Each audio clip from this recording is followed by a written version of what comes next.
শিক্ষকৰ আমৰণ অনশন দীৰ্ঘদিন ধৰি বেতন বঞ্চনাৰ প্ৰতিবাদ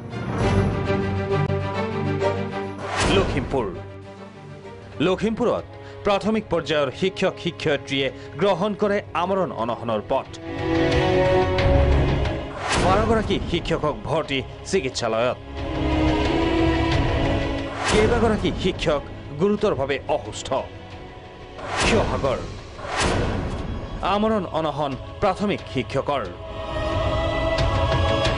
6 বছৰে বেতন বঞ্চিত শিৱসাগৰৰ 1530 গৰাকী শিক্ষক শিক্ষয়িত্ৰী জিলা উপায়ুক্তৰ কাৰ্যালয়ৰ সন্মুখত বহাৰ পূৰ্বে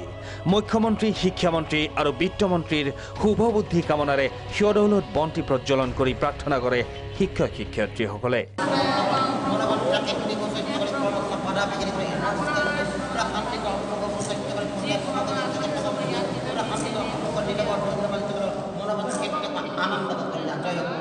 আমি ন্যায্য প্ৰাপ্যৰ দাবীত আমৰণ অনশনৰ দৰে কাৰ্যসূচী গ্ৰহণ কৰিছোঁ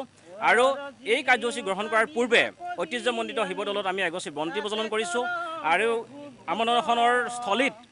এই কাৰ্যসূচী লোৱাৰ প্ৰাক মুহূৰ্তত আমি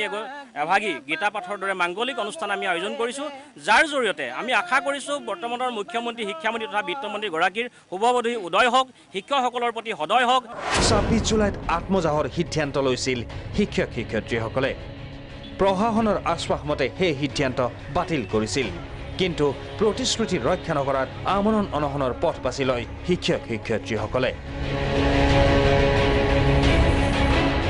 লখিমপুৰৰ পৰা কুশল শইকীয়া আৰু শিৱসাগৰৰ পৰা ভৈৰৱ মুণ্ডাৰ ৰিপৰ্ট প্ৰাগ নিউজ